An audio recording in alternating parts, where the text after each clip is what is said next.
बहुत ही interesting video को लेकर। दोस्तों वीडियो बीएसएनएल से जुड़ी होने वाली है और बीएसएनएल के भी 4G से जो है एक न्यूज़ निकल के आई है, काफ़ी अच्छी न्यूज़ है। चलिए जानते हैं आज की इस खास न्यूज़ को। और दोस्तों जो सैलरी, जो जुलाई की सैलरी है रेगुलर एम्प्लॉय की, उसकी एक्सपेक्टेड डेट आ चुकी है, मैं बताऊँगा वीडियो को लास्ट में। चलिए जानते हैं उससे पहले इस न्यूज़ को।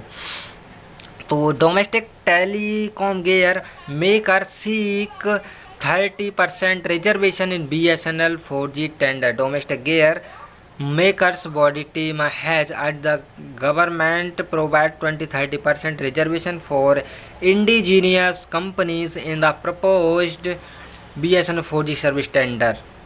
Telecom Equipment Manufacturers Association of India said a consortium of local equipment maker are jointly working to develop 4G network। दोस्तों वो कह रहे हैं कि जो लोकल इक्विपमेंट मेकर हैं वो 4G के इक्विपमेंट बनाने में जुट गए हैं और जल्दी से जो है इसका 4G का इक्विपमेंट बना के चालू किया जाएगा। न्यू दिल्ली की रिपोर्ट है। Domestic gear makers body team has अर्ज द गवर्नमेंट ऑफ प्रोवाइड 20-30%। तो दोस्तों चलिए आगे से शुरू करते हैं। ये तो हमने जान लिया कि 4G नेटवर्क बनाने में जुड़ गए हैं। We suggest that BSNL immediately procure 4G equipment, open tender and compulsorily reserve at least 20 or 30% for domestic companies consortium। दोस्तों ये कह रहे हैं कि 4G नेटवर्क बनाने के लिए इमीडिएटली 4G नेटवर्क जो है अपग्रेड किया जाएगा और उसके जो ओपन टेंडर है बहुत जल्दी ही किया जाएगा और कंपलसरी भी है कि इसमें कि 20-30% जो डोमेस्टिक कंपनीज हैं उनके लिए रिजर्वेशन मिलना चाहिए, रिलैक्सेशन मिलना चाहिए। दोस्तों ये इनका कहने का सीधा सीधा पर्पज है। BSNL के लिए दोस्तों बताएं कि 4G पर ही सब कुछ टिका हुआ है। अगर 4G इसका आ जाता है बहुत जल्दी ही, तो बहुत जल्दी ही इसकी सिचुएशन बहुत अच्छी हो जाएगी। क्योंकि दोस्तों अभी बात की जाए तो जुलाई की सैलरी भी नहीं दी गई है, आधा महीने से ऊपर ये होने वाला है, जुलाई की सैलरी तक नहीं मिली है। दोस्तों देखते हैं जुलाई की सैलरी की एक्सपेक्टेड डेट पर आती है या नहीं आती है। चलिए तो who can follow the route of proof of concept initially deployment etcetera that will allow 80 और 70% of the network to be deployed by BSNL immediately for 4G। दोस्तों ये कह रहे हैं कि जो 80 और 70% नेटवर्क है वो BSNL के 4G को डिप्लॉयड करने में लगा हुआ है, 4G को बनाने में लगा हुआ है। और 4G दोस्तों इक्विपमेंट बनने चालू हो गए हैं और जैसे ही टेंडर होता है काम जल्दी हो जाएगा, क्योंकि इक्विपमेंट पहले से ही बना रही हैं कंपनियां और उनके लिए दोस्तों इंस्ट्रक्शन भी दे दिए गए हैं कि आप इक्विपमेंट बनाइए, आप पार्टिसिपेट करेंगे टेंडर में। अगर टेंडर होता है तो, अगर नहीं होता है तो डायरेक्टली इक्विपमेंट खरीदे जाएंगे। इसलिए कोई दिक्कत वाली बात नहीं होने वाली है जो कंपनियां हैं उनके लिए। तो TEMA chairman emeritus NK Goyal said in a letter to telecom secretary Anshu Prakash. तो दोस्तों जो टेलीकॉम सेक्रेटरी हैं उनके लिए जो TEMA के चेयरमैन हैं NK गोयल, उन्होंने ये बात बताई है, एक लेटर में मेंशन किया है, एक लेटर लिखा था। दोस्तों ये लेटर कुछ इस प्रकार था कि network intelligence contact for telecom cloud. ये दोस्तों एक वेबिनार चल रहा है, आप जाके इसको भी ज्वाइन कर सकते हैं। टेलीकॉम में क्या क्या दिक्कत चल रही है और कब तक ये ठीक ठाक हो जाएगा। तो the letter dated July 14 was also marked to the BSNL chairman and managing director PK Purwar. दोस्तों 14 जुलाई के लिए ये लेटर लिखा गया था और उसमें PK पुरवार जो कि chairman and managing director of BSNL हैं, इनको भी मेंशन किया गया था।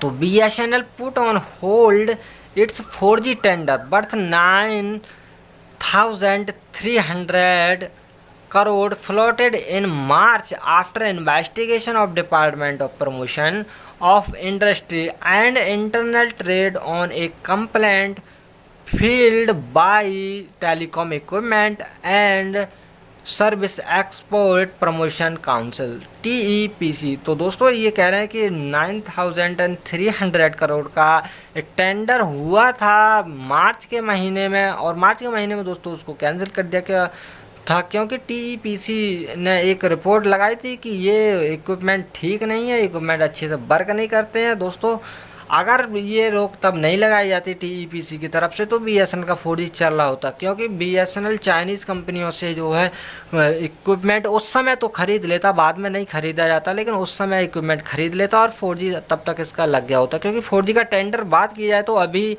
आके कैंसिल हुआ है और तब से 3-4-5 महीने इसके लिए मिल रहे थे मार्च से, तो ये बीएसएनएल अच्छे से चल सकता था। लेकिन टीईपीसी की वजह से ये सब कुछ गलत हुआ है, क्योंकि टेंडर टीईपीसी की वजह से उसका कैंसिल हुआ था और उसके बाद जो जेटी हुआ ही है उसका भी टेंडर कैंसिल हो गया है। एक लेटर में ये मेंशन किया था द टेंडर वाज कैंसिल, दोस्तों इसीलिए टेंडर कैंसिल हुआ था। TEMA in the letter said it understand there is a personnel to seek proof of concept of existing product and then deployment should take place in a few circle and later roll out across India।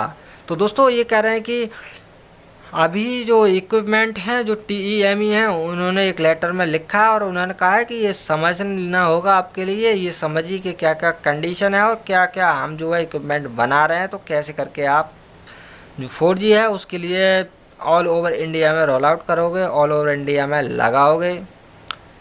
और दोस्तों ये जो message है, जो letter है, उनके लिए उन्होंने कहा है कि अक्रॉस इंडिया के अंदर इसको पहुंचाइए। सच proposals may delay implementation of 4G by BSNL at least 1 or 2 years and that may not be in the interest of BSNL, it added। तो वो कह रहे कि कुछ प्रपोजल्स भी आए थे जिसको कि डिले कर दिया गया था। 4G के इक्विपमेंट के लिए बहुत सारे प्रपोजल आए थे जिसको कि डिले कर दिया गया था, 1 से 2 साल तक उसको डिले किया गया था। और इसीलिए हमारे लिए लगा था कि जो बीएसएनएल है वो इंटरेस्टेड नहीं है बीएसएनएल का जो 4G है उसको अपग्रेड करने में, इसीलिए हमने जो है इक्विपमेंट बनाने में देरी कर दी बहुत ज़्यादा। तो दोस्तों ये सही कह रहे हैं कि अगर ये प्रपोजल पहले गए थे और इसका जो है बीएसएनएल मान लेता तो दोस्तों अच्छे से चल भी जाता। All domestic manufacturer depend on BSNL and MTNL for supplies. दोस्तों बीएसएनएल और एमटीएनएल पर जो डोमेस्टिक जो घरेलू कंपनियां हैं सब इन्हीं पर डिपेंडेंट हैं। Hence we need to consider a approach where BSNL implement 4G fast and we also promote domestic manufacturing, Goyal said. दोस्तों ये कह रहे हैं कि बीएसएनएल का जल्दी से और बीएसएनएल और 4G जो है जल्दी से लगाया जाए और जिसलिए कि जो होम ग्राउंड कंपनियाँ, जो डोमेस्टिक कंपनियाँ, उनका भी जो मैन्युफैक्चरिंग का प्रमोशन है वो भी हो सके, ताकि अच्छे इक्विपमेंट बनाएंगे तो इक्विपमेंट चलेंगे, क्योंकि ज़्यादा इक्विपमेंट अभी इंडिया वाली कंपनियों के यूज़ नहीं किए हैं किसी भी कंपनी ने। तो गोयल ने यही कहा है, the association has suggested that only companies with global headquarter in India and sharing source code with the Department of Telecommunication should be considered as indigenous telecom gear firm। तो दोस्तों यही कहना चाह रहे हैं कि सजेस्ट किया था जो हेडक्वार्टर हैं इंडिया के उनमें जाके जो है जो एक कोड डिपार्टमेंट दोस्तों होता है, डिपार्टमेंट ऑफ टेलीकम्युनिकेशन, एक शेयरिंग कोड होता है, उसी के तहत जो टेंडर वेंडर मिलता है तो वो करना चाहिए था और अभी इसके लिए करना चाहिए, पहले कर लेता तो काफ़ी अच्छा होता। तो दोस्तों ये थी आज की ये खास न्यूज़। बीएसएनएल की लगातार न्यूज़ कुछ ना कुछ आ रही है, इसलिए मेरे चैनल को सब्सक्राइब करके बेल आइकन जरूर प्रेस कर लेना ताकि आपसे कोई भी नोटिफिकेशन मिस ना हो पाए किसी भी यूज़फुल वीडियो का। और दोस्तों सैलरी की बात की जाए तो सैलरी की एक्सपेक्टेड डेट जो है बताई गई है 21-22 अगस्त बताई गई है दोस्तों, मार्च नहीं, मार्च तो काफ़ी पहले हो गया। 21-22 अगस्त जो जुलाई की सैलरी है 21-22 अगस्त के लिए मिल जाएगी, यानी इसी 21-22 तारीख को। तो चिंता करने की कोई बात नहीं है दोस्तों, और कॉन्ट्रैक्ट वर्कर की सैलरी भी जल्दी मिल जाएगी। और दोस्तों अब बात करें हम जो बीआरएस का सेकंड इंस्टॉलमेंट है तो उसकी राशि भी जल्दी दी जाएगी। डेट कुछ एक्सपेक्टेड भी नहीं बताई गई है उसकी, लेकिन जल्दी मिल जाएगी ये कहा गया है। तो चलिए दोस्तों वीडियो अच्छी लगी तो वीडियो को लाइक करिएगा और शेयर कीजिएगा अपने साथी एम्प्लॉय के साथ ताकि वो भी अपडेट रह सकें हर एक न्यूज़ से। चलिए दोस्तों मिलते हैं नई वीडियो में, तब तक के लिए अपना ख्याल रखिए।